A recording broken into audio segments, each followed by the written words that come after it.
እግዚአብሔር አምላኸይ ምስጋና ክብሪ ዕቤት ስግደት ስምካ ይኹን እግዚአብሔር አምላኸየ ስኻሰና ኢኻ ምሕረትካ ንዘለዓለም ይነብር ቅዱስ አቦ መንፈስካ ክድግፈኒ ግለኻ ኣብ ቅድሜኻ ደው ኢሉ ኣሎ ስትግፈኒ ትሕግዘኒ ኣቅዲመ መስክነካ እትፈተወድኻ ስም ኢየሱስ አሜን እዚ ወንጌል ሰላም መልዓለም አገልግሎት ወንጌል ሰላም ወንጌል ብስራት እዩ ንየማን ጸጋም ንነይ ዘይብል ጽሩዕ ላማ ዝሓዘ 1 million souls for Christ. One soul in one nation at a time, anywhere in any place, at any cost and sacrifice. ብዝብል ጽኑዕ ድልዱል መርሖ ተመስረተ ሚኒስትሪ እዩ ክብሪ ንስሙ ይኹን ናይ ሎሚ መልእኽቲ ኣርእስቲ ኣስታት 3 ወርሒ ዝወሰደ ፈሪሃ እግዚአብሔር ፍርሃተ እግዚአብሔር ንእዝጊ መፍራሕ ሓለፋ ኩሉ ዝኾነ ፍቅሪ ኣምላኽ ይላቦ ኮፍ ኢልካ ክትሰምዕ ኮፍ ኢልካ ክትሰምዒ እዚኣ ሓለፋ ኩሉ እያ ናይ ጥበብ መጀመርታ ናይ ፍልጠት መጀመርታ ናይ ምስትውዓል መጀመርታ ናብ ህይወት ትመርሕ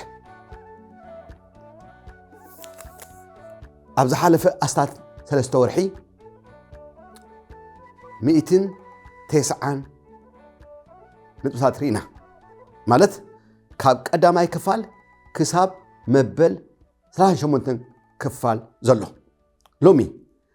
ኣብ መበል 39 ክፋል ካብ 191 ክሳብ 195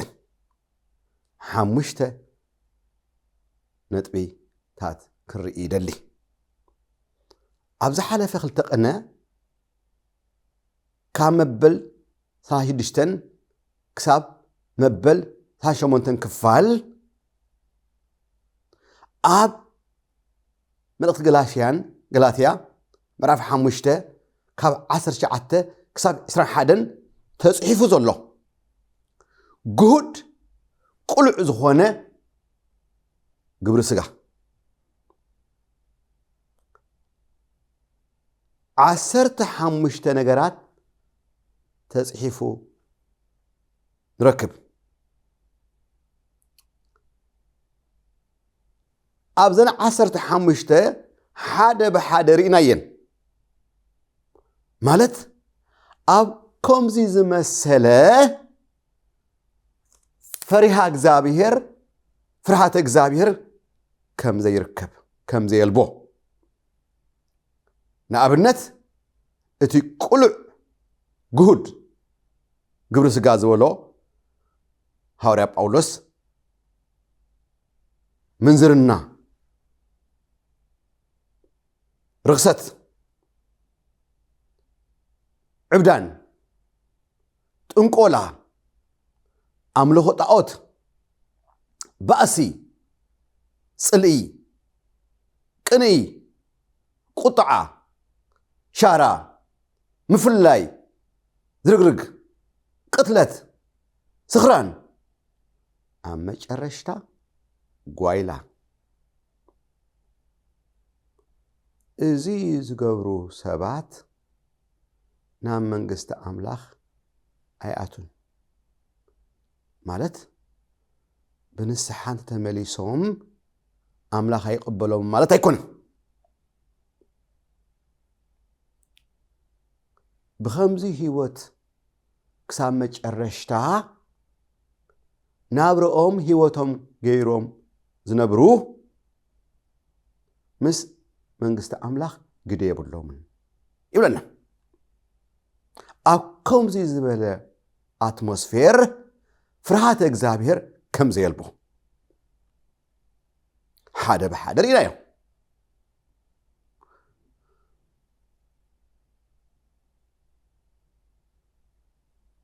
እዚ ዝጠቐስክዎን እውን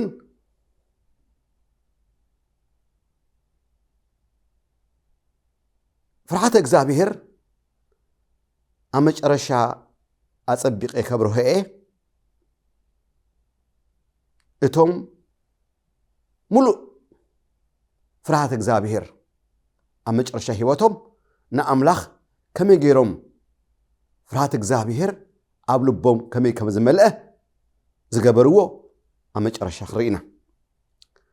ሎሚ ድማ ኣብዛ መበል ታሻተን ክፋል ሐዋርያ ጳውሎስ ኣብ ገላትያ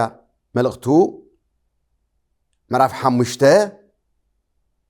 ዘን 15 መጽሓፈ ጉሁድ ቁሉዕ ዝኾነ ግብሪ ስጋ ኢሉ ዘን ሕጂ ተቐስክዎን ኣብ ከብዚ ዝመሰለ ኣትሞስፌር ፍርሃት እግዚአብሔር ከም ዘልቦ አንጻሩ ድማ ፍረ መንፈስ ሲሉ ትሽዓተ ነገራት ጠቂሱ ኣሎ ካብአን ሎሚ 5 ክርኢ ይደሊ እታ ቀዳመይቲ ፍቅሪ ይብላ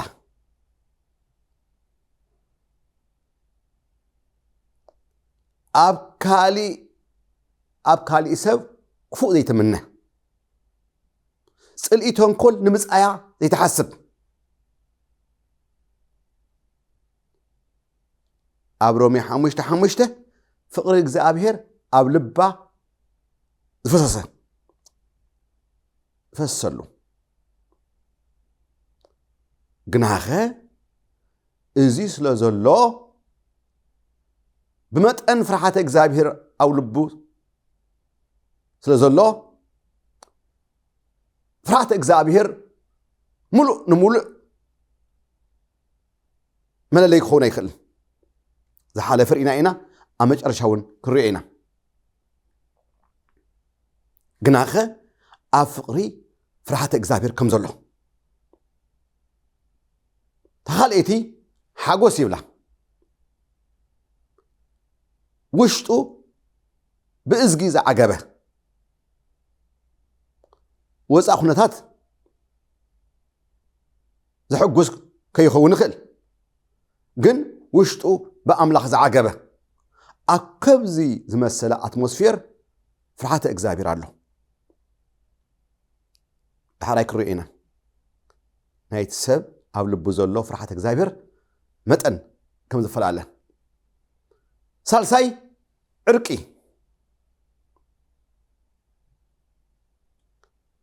ይቕረ ዝብል ሰላም ዝፈቱ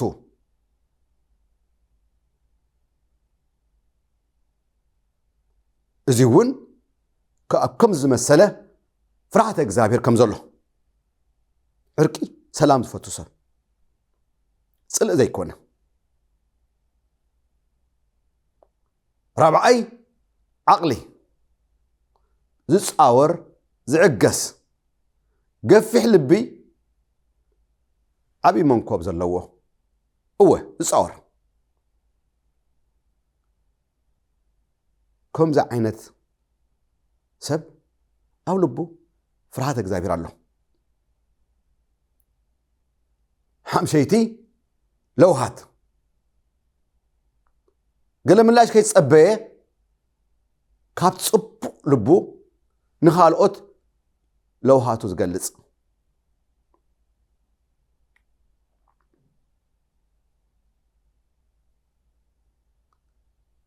ፍርሃት እግዚአብሔር ንኣብነት ክኾነና ሓደ ሰብ ኣብ ልቡ ክንደይ መጠን ፍርሃት እግዚአብሔር ይውስኖ ንሓንቲት ቅርሺ ክሰርቕ ተሓደ ድማ ሚልዮናት ክነጽግ ይኽእል ተሓደ ሰብ ካብ ተሓደ ሰብ ዝፈላለየሉ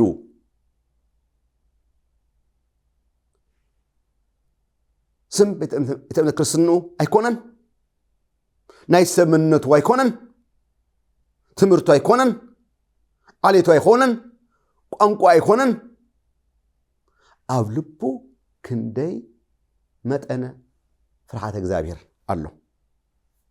ንኣብነት ክኾነና እዚኣ መልእቲ ጻዕዳ ፍርሃተ እግዚአብሔር ንምስላ ጎታና ኢየሱስ ምስላ ብዙሕ ይዛረብ ነይሩ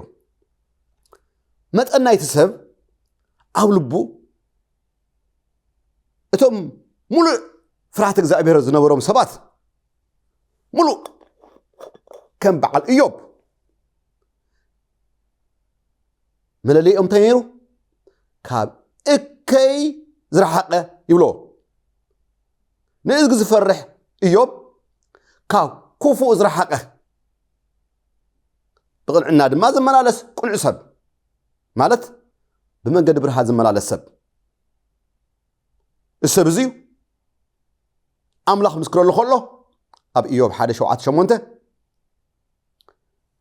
كاب كفو إزرا حق مس كبريس المات زي حبر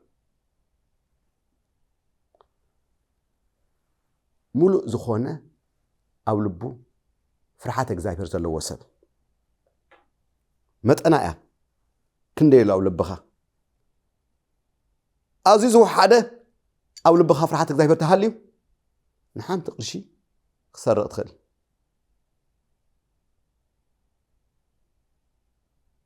حدا جزء أبزناي تشاينا بيت الأخيرة أتوه الكلخو أبت كاونتر سبيلن جن $10 خوفي لالا يجي تقوال مسئلة نهاتي مسئلوه $10 وستة بلا حانت قرشين قالت هانتي من ملسيها مسئة تجو باكسيو كيدكا تس باكس تبكا تباكس كيدكا ناملاخا توسد مالتيو تجو باكس إلا انكا نو سبيتي إذا قرش زو سركيو ناتا يكونن إيدا انتدي أنا قنا يخاف لكم خف ليه سجايكن وا كلاندو نلخاندو رهيبكا بناسا سجازي أنصار صدق أملاخيو نزيو قبر سجا جهوديو زولنا عنتوي جهوديو منزرنا رخصت عبدان تنقولا أملخوت أوت بأسي سلئي كنئي قطعة شارع مفلاي زرق قتلت سخران قويلا أيلنا قلعيو جهوديو مخنياتهم سجا من قست أملاخ يورسن أنصارو فرمان فاسبلو فرحات إجزاء رب لبوم زملاء كان بعل إيوب نأزج فرحو ملاليهم كاب إكي زرحاو كاب كوفو زرحاو نهم يوم رئينا قد ما يزنبرو سبات يلو مراحتي شو ما منتي أبت هزبي ياخدوا لنا نبرو يلو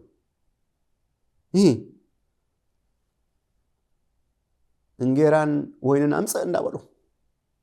نجكون هزبي مسكين هزبي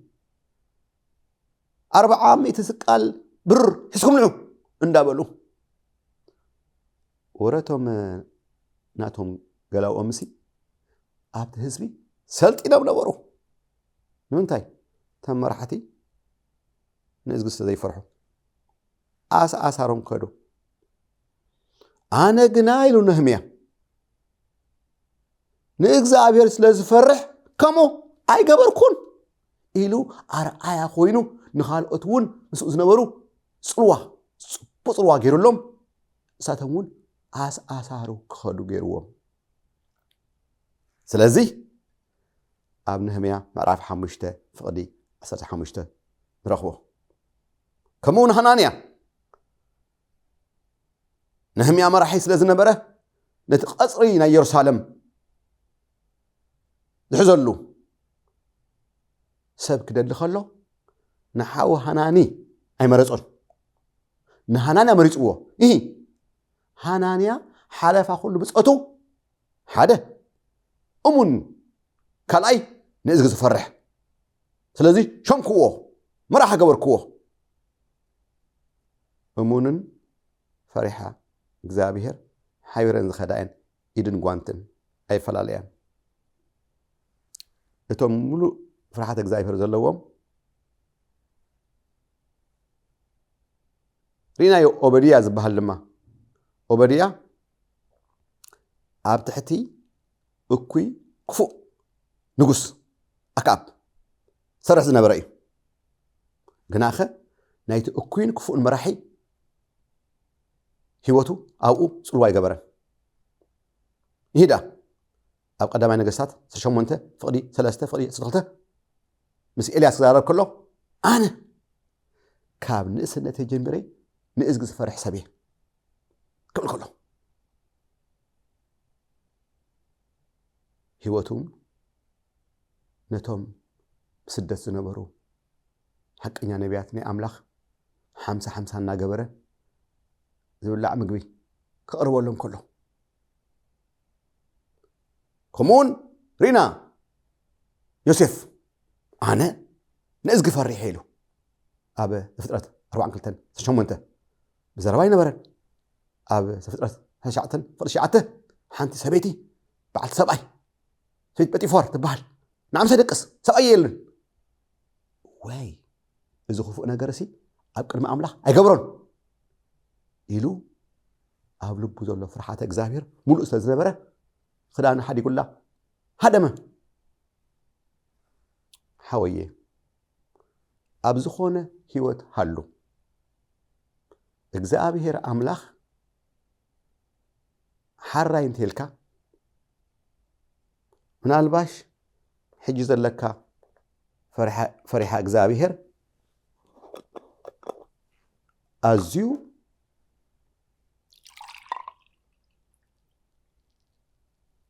እዚኣ ትኾን ትኽእል ውሕድ ግናኸ ናብ እግዚአብሔር ክትመጽእ ከለኻ እዚ ኢየሱስ ዝበሃል ፍቅሩ ኣብ ልብኻ ሓቲሙ ሮሜ 5:5 ምሕረቱ እንዳብዝሐ ይቕረ እንዳበለ መንፈሱ ገይሩ እንዳሓተመ ካብ ውሽጢ ናብ ደገ እንዳቀየረ ምስኡ ክትሳለ ከለኻ ምስኡ ክስጉም ከለኻ ብቃሉ እንዳገበረ እስኻ ድማ ናኡ ጸሎት እንዳቀረብካ ሽዑ ቀስ በቀስ እታ ፍርሃ እግዚአብሔር እንዳመልአት ትመጽሞ ኣብ መጨረሻ ንእዝጊ ዝፈርሕ ሰብ ብትብዓት ከም ኢዮብ ከም ዮሴፍ ከም ነህብያ ከም ሃናንያ ከም ኦበድያ ከም እውን እዘን ክልተ ኣንስቲ ኣብ ዘጸአት ምዕራፍ 1:7 ዘለዋ ምሕረስቲ ዕብራውያን ዝነበራ ንጉስ ፈርዖን ሕማቅ ክፉእ ሕጊ የውፅእ ኣወዳት ኮይኖም ይቀተሉ ኣዋልድ ኮይነንና ሕደገአን ክፉእ መራሒ ክፉእ ሕጊ ዘውፅእ ሽዑ ንሳተን ግና ወይዘሮ ሹፍራ ወይዘሮ ጳ ይባሃላ ንእዝጊ ስለ ዝፈርሓ ከምኡ ኣይገበራን ንምንታይ ካብቲ ዝረአ ዘፍርሕ ንጉስ ፈርዖን ዝፎን ዘይረአ ኣዝዩ ክብ ዝበለ ንጉስ ኣብ ሰማይ ዘሎ ናቱ ዝፋን ንዑ ፍርሓ እዚ እዩ መጽሓፍ ቅዱስ ዝምዕደና ነቲ ልኡል ኣምላኽ ንፈርሕ ስለዚ እግዚአብሔር ብሓቂ ፈቃደኛ ዲኻ ከሳልየካ ቀስ እናበለ መንፈሱ እናመልአ ብቃሉ እንዳመልአ كلاتنا خنمص خلنا كمزي حرفاف زبه أبرخة أنا هاجر سيد تولدي أب هاجر سب أب كم ما يسأبري ن هيدا تبحل هاجر سب دحراي ناب إنبابات رمزينا أمو نادي انجأتي أمسؤت لنا كبرخة خيدنا انجأتنا مسخلنا زبان تخوينو بطعمي تفتاوي منياتم نوح قاص قلس زخل قنت زبا حرفا فيو اوشتي ان قربيت كله خيل تمن كله خيل انت هلو اوشتو زي هلو شكينا نمصو بس مسأ عدي سبع دليا كم بيقرصوه تقولتي تقريص اوشتي زلو كله تريقو ناب نجرا مسنكت يخون اب سلطانو هاجرات ناب مشن اتيو صبو سديا صبو ارماديو يسرحلو ني املاخ ነገር ውን ከምዩ እዚ حرفاف ህይወትና ይመጽሞ ናብ የምትዎ ናብ መንፈስ ቅዱስ ማሽን ይትዎ መንፈስ ቅዱስ እዩ ንውሽጥ ሰብ ሰሪሑ ሰብ ዝገብሮ ካላ ይኮነ ስለዚህ ስማዕ ሓወየ ሓፍተይ ክብራት ሰማዕተይ ኢየሱስ ክርስቶስ ህይወትካ ክመጽእ إذا حرفا هيوتك قيرو استخلع صبق نعوز خونا قبرك كابا خصبيو نسحايا برك خبل لا كنا سماي زرغحمو زحص اصوت مساي صلي ويسوس ناب قدمي خان قرب علينا غويتاي بحقاتين بللي دما يمن دنقص علي محرتك اباي عزز وغويتا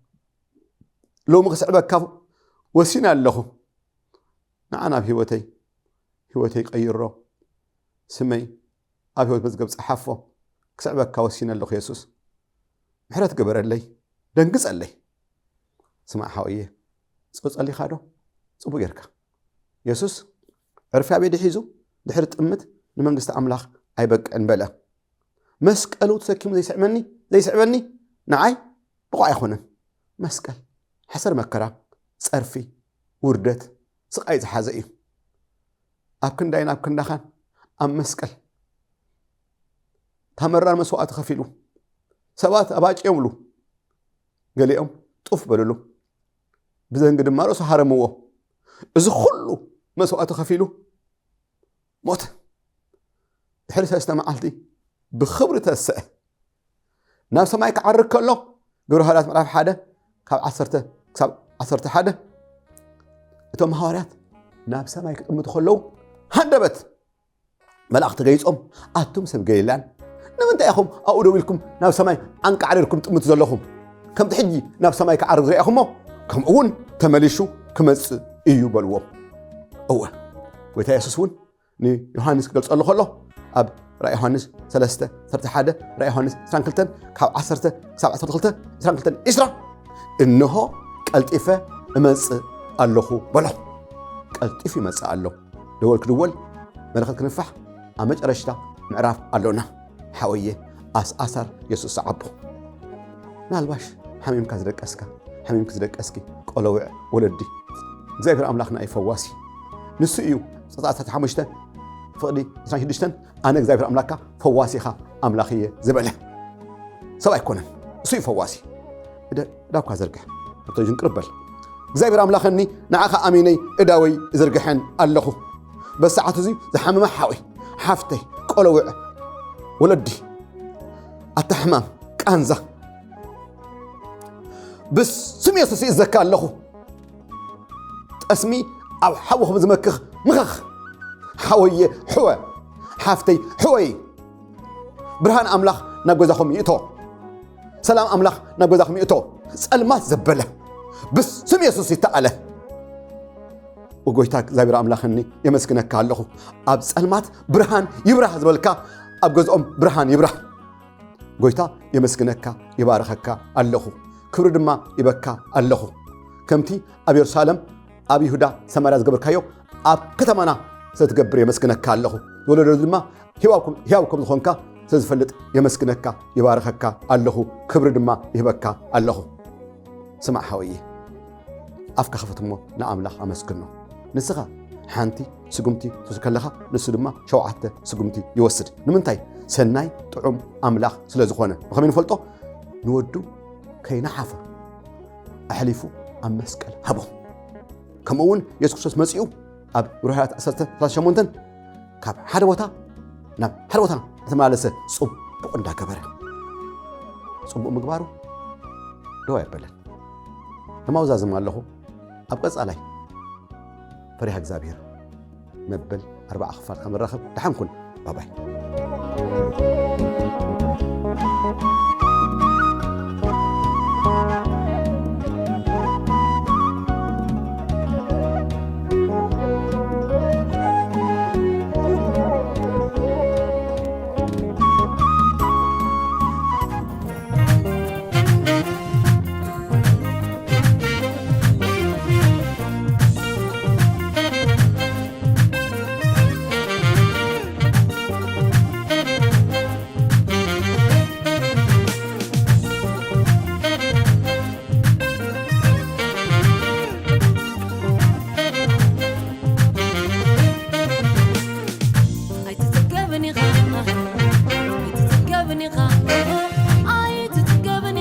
Jesus, follow you. I don't know.